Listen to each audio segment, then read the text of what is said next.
Certain high-carb foods skyrocket glucose levels, trigger inflammation, actually increase hunger, and drain your energy.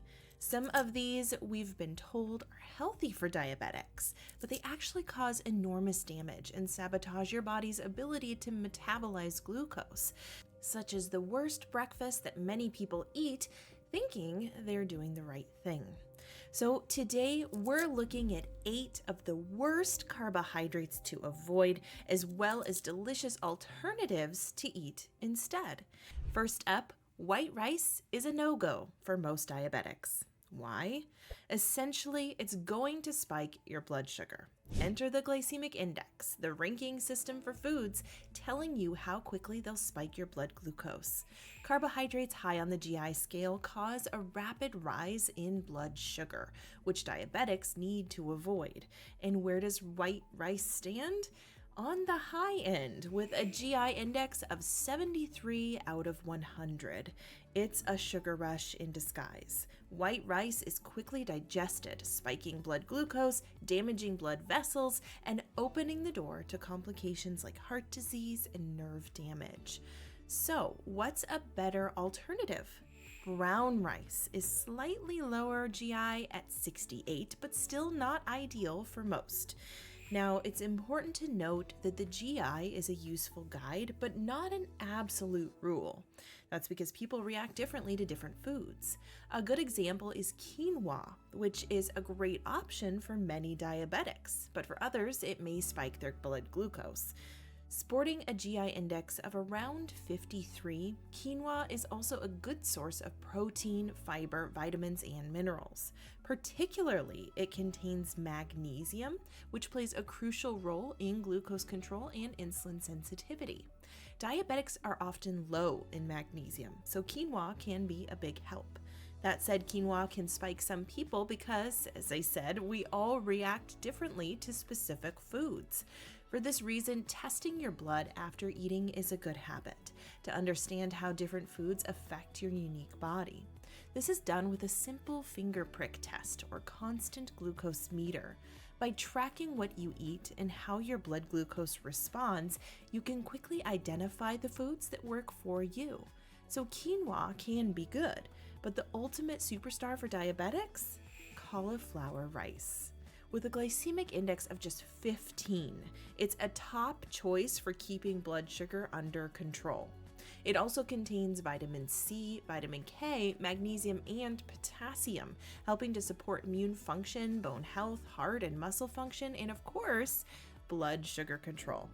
If you follow our free recipe crafted by our in-house chef and diabetes experts, you'll get cauliflower rice that's not only healthy, but also perfect in texture, ready to soak up your favorite sauces without that telltale cauliflower taste. Next, traditional bread is a big problem. Not only does bread have a high glycemic index, but it also contributes to systemic inflammation and a host of other issues. The GI of bread can vary depending on the different ingredients. White bread typically has a glycemic index around 75, making it a high GI, while whole grain breads have a slightly lower GI, usually around 60 to 69. That's still too high for most diabetics. Fermented sourdough bread may be a better option, as the fermentation process brings its GI down slightly, but again, it's not an everyday food. Beyond the glycemic index, bread can actually stimulate appetite. That's due to gliadin, a protein found in wheat. Gliadin interacts with opiate receptors in your brain, mimicking hunger hormones. For many people, this means you're more likely to snack after eating bread, leading to overeating, weight gain, and increased risk of diabetes complications. Moreover, bread causes systemic inflammation, potentially contributing to joint pain, atherosclerosis and heart disease, brain fog, and damage to the beta cells in your pancreas, exacerbating insulin dysfunction and ultimately making it harder to control diabetes. Given these risks, if you choose to eat bread, make it an occasional food and consider proactive measures like consuming protein or drinking lemon water beforehand. Lemon water, you say? That's right. A study published in the European Journal of Nutrition in 2020 found that lemon water reduced blood glucose spikes by a whopping 30%. In the clinical trial, participants drank either water or lemon water before eating bread, and those who consumed lemon water experienced significantly lower glucose spikes.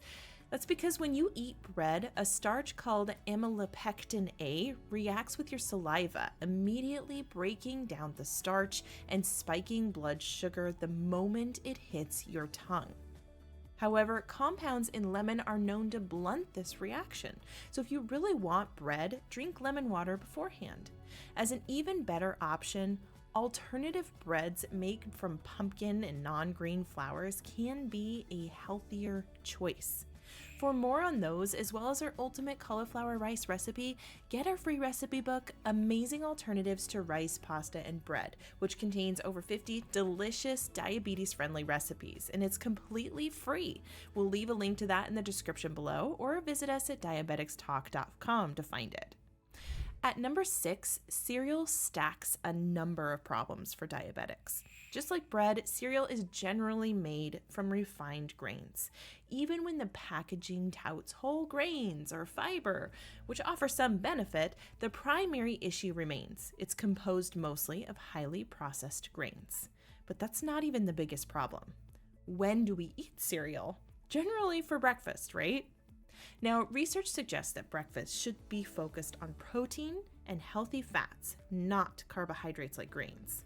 This is especially important for diabetics. When you consume protein or fat before carbohydrates, it slows the blood sugar spike. A groundbreaking study by the University of Missouri underscores this point. Participants with type 2 diabetes were observed over 14 days of eating either a high protein or high carbohydrate breakfast. The findings were clear. The high protein breakfast group experienced a 6% lower blood glucose spike after breakfast. Furthermore, the high protein breakfast also enhanced their insulin response at lunchtime. This is known as the second meal phenomenon, where your first meal impacts how your body responds to food later in the day. Given these insights, a protein-based breakfast can offer multiple benefits. Good options to start the day with include eggs, which are packed with essential nutrients like protein, vitamin D, choline, and omega-3 fatty acids. Or a breakfast bowl with soaked chia seeds, avocado, yogurt, and berries, delivering a powerhouse dose of protein, fiber, healthy fats, vitamins, and antioxidants. These breakfasts not only help in controlling blood sugar levels, but also support muscle health, all the while reducing cravings throughout the day. Now, to another breakfast favorite at number 5, we have fruit juice. Fruit juice is promoted as a healthy option, but let's be clear, it's a disaster. Essentially, you are drinking sugar. When you eat a whole orange, you're getting all the beneficial fiber that slows the absorption of sugar into your bloodstream. Plus, that fiber feeds the good bacteria in your gut, which influences your body's ability to regulate blood sugar levels and to get that glucose into your muscles where it can be stored as energy. Plus, a growing body of research is showing that healthy gut bacteria is vital for immunity, mood, and hormone balance. So, fiber is key for diabetics. However, when you drink a glass of juice, the fiber is gone. All you get is a concentrated dose of natural sugar, which rapidly spikes blood glucose. Furthermore, a typical 8-ounce glass can contain the juice of 4 or more oranges. Would you eat that many oranges in one sitting? Probably not. 100% freshly squeezed juice may be slightly better than the highly processed stuff, but it's still not a great idea. We'll explore better drink options later, but if you're determined to have the occasional orange juice, limit your intake, water it down, or mix in lower sugar fruits like lemon. And remember to eat some healthy fat or protein first. At number 4, we have French fries, and they are not your friend. Firstly, potatoes are a no-go due to their high GI of 73. And of course, deep fried food is bad for anyone.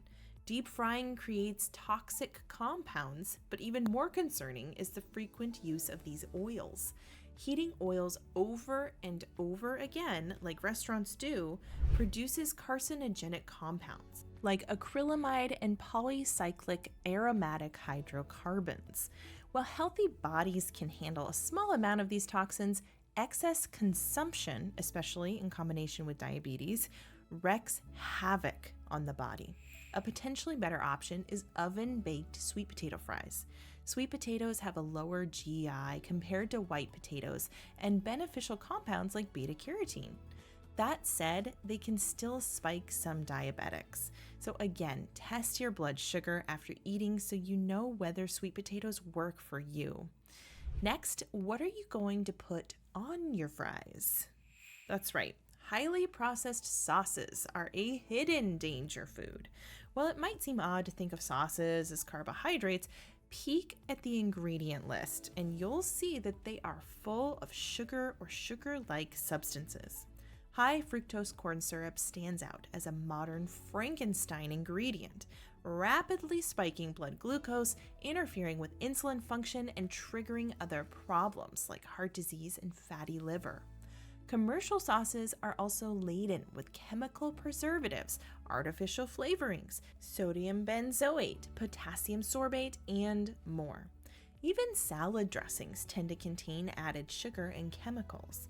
If the ingredients read like a chemistry experiment, it's not the best choice.